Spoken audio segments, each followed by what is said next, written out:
ഞാൻ സുരേഷ് ഗോപി, പഞ്ചായത്തുനിന്നാ.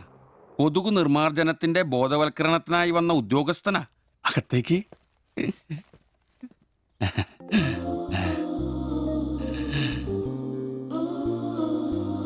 ഒരു ചെറിയ സർവേ ഉണ്ട്. ചെറിയ ചോദ്യങ്ങൾ, ചെറിയ ഉത്തരങ്ങൾ. ഒരു ലീഫ്ലെറ്റ് ഞാൻ അങ്ങോട്ട് തരും, പിന്നെ അല്പം ഉദ്ബോധനവും. അതിനുശേഷം ജീവിതത്തിൽ ഒരിക്കലും നിങ്ങളെ കൊതുകടിക്കില്ല, പനിയും വരില്ല. ക്യോമാ? মাফ করুন, আমি মালায়ালাম জানি না। আমার স্বামী এখানে নেই। আপনি অন্যদিন আসুন। ഓ, മലയാളി അല്ല അല്ലേ? না। അന്യ സംസ്ഥാന തൊഴിലാളി ഹൂം? അച്ഛാ, എനിക്ക് ഹിന്ദി അറിയില്ല. ഹം വയ്ക്കുമ്പോൾ ഹും വെക്കണം, ഹും വെച്ചാൽ ആപ്പ് വെക്കണം, ഇത്രയൊക്കെ അറിയൂ. മലയാളം മനസ്സിലാവുമോ? ഓ ഭാഗ്യം. ഇവിടെ ഇപ്പൊ ഭർത്താവുണ്ടോ? അച്ഛാ കേൾക്കൂ, ഡെങ്കിപ്പനി വരാതിരിക്കാൻ ഈ സുന്ദരമായ ശരീരത്തിൽ കൊതുക് കടിക്കാതെ നോക്കണം. മുറ്റത്തും പറമ്പിലൊക്കെ കിടക്കുന്ന കാലിപ്പാത്രങ്ങൾ, ചിരട്ടകൾ, ചെടിച്ചട്ടികൾ ഇവയിലൊന്നും വെള്ളം കെട്ടി നിൽക്കാതെ ശ്രദ്ധിക്കണം. പിന്നെ പനിയുള്ളവരുമായി സംസർഗം പാടില്ല, ഭർത്താവാണെങ്കിൽ പോലും. മനസ്സിലായോ?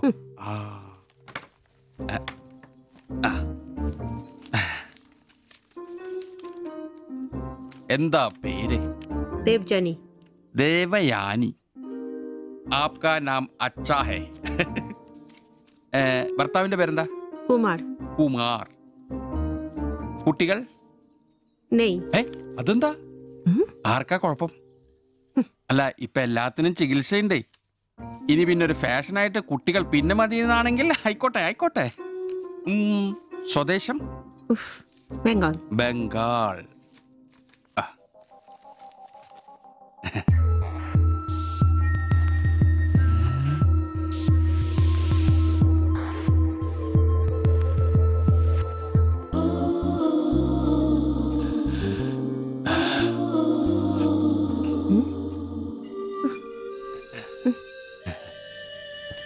ചില ഇനം കൊതുകുകൾ കടിച്ചാൽ പോലും നമ്മളറിയില്ല, വൃത്തികെട്ട ഇനങ്ങളാ. പക്ഷെ പനി വേഗം വരും. എന്നാ ദേഹത്ത് നോക്കിയാൽ എളുപ്പം അറിയാൻ കഴിയും, ചുവന്ന് കിടക്കും. ഞാൻ ദേവാന്റെ ശരീരം ഒന്ന് നോക്കട്ടെ. കന്നെത്താത്ത എവിടെയെങ്കിലും കൊതുക് കടിച്ചിട്ടുണ്ടോന്ന്? നിൽക്കൂ, എന്നാലല്ലേ എനിക്ക് ബോധവൽക്കരിക്കാൻ പറ്റും. നിൽക്കൂ നിൽക്കൂ, സ്റ്റോപ്പ്.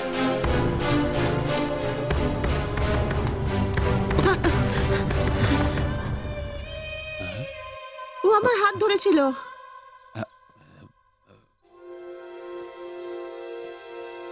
ഞാനൊരു പാവം സർക്കാർ ഉദ്യോഗസ്ഥനാണ്.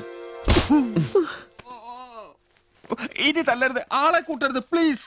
പകർച്ചപ്പനി ബോധവൽക്കരണത്തിന് വന്നതാ. അന്യ സംസ്ഥാനക്കാരുടെ ദേഹത്ത് കൊതുക് കടിച്ച പാടുണ്ടെന്ന് തപ്പി നോക്കിയതാ. സോറി. നമ്മൾ ഒരേ സംസ്ഥാനക്കാരല്ലേ, പ്ലീസ്. അന്യ സംസ്ഥാനക്കാർക്കാണ്. സോറി, മാപ്പാക്കണം മാപ്പാക്കണം പ്ലീസ്. ഇനി പ്രദേശത്ത് തന്നെ കണ്ട തന്റെ ദേഹം മൊത്തം പാടായിരിക്കും, അത് കൊതുക് കടിച്ച പാടായിരിക്കില്ല. മനസ്സിലായി മനസ്സിലായി മനസ്സിലായി. ഞാൻ ഇനി ഈ പ്രദേശത്ത് വരികയില്ല. പോവാ. താങ്ക്സ് ചേട്ടാ. പെങ്ങളെ വരട്ടെ. കൊതുക് കടിച്ച് പനി വരാതെ നോക്കണേ. ചേട്ടനും ശ്രദ്ധിച്ചോണേ. Tata, bye bye.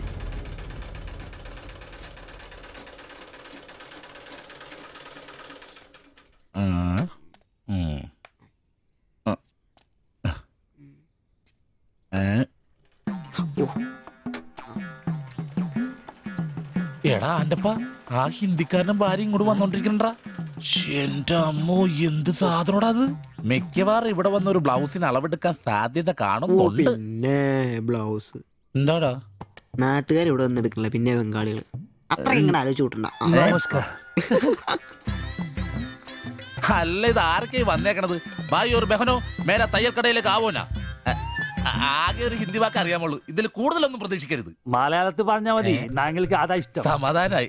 അല്ല, വന്ന കാര്യം എന്താ? ഒരു തയ്യൽ പണിയുണ്ട്. അതാണല്ലോ എന്റെ പണി.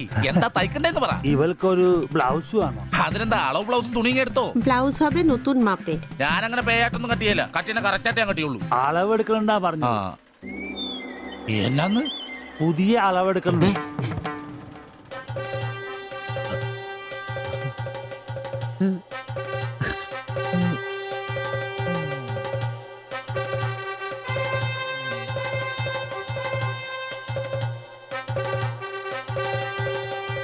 তুমি এখানে শেষ করে বাড়ি যাও, আমি বাজার থেকে আসছি।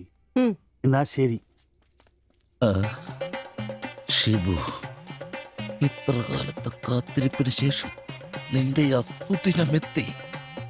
ഷിബു ചെല്ല്, ചെന്നളവെടുക്ക്.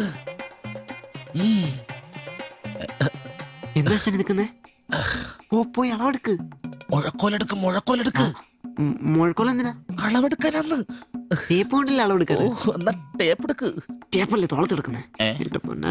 പോയിട്ടാ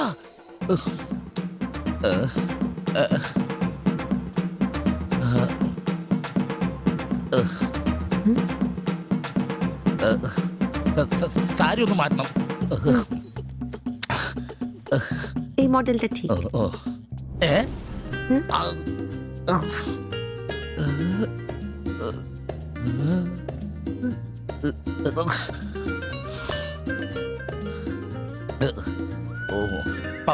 ഫുൾ കൈ ഷർട്ടാണ് തയ്ക്കേണ്ടത്. സിബ് എന്റെ തയ്യൽ പരമ്പര ദൈവങ്ങളെ, എന്നെ തയ്യൽ പിടിപ്പിച്ച് ജോളിച്ചേട്ടാ ശക്തി തരൂ. എന്നാ ഇതറിഞ്ഞിട്ടേ കാര്യമുള്ളൂ. ബുക്ക് എടുത്ത് എഴുതാൻ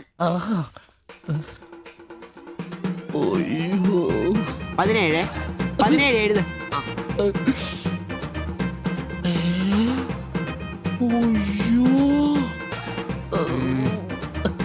37 37. 30.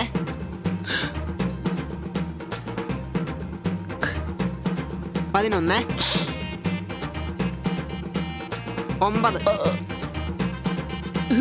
ചേച്ചി നോക്കോ, നാളെ തന്നെ. 5. നിന്ന്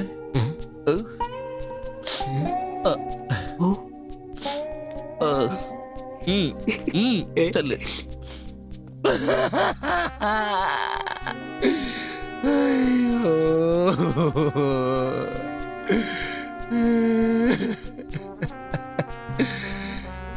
എന്റെ പൊന്നു ബ്ലൗസ്.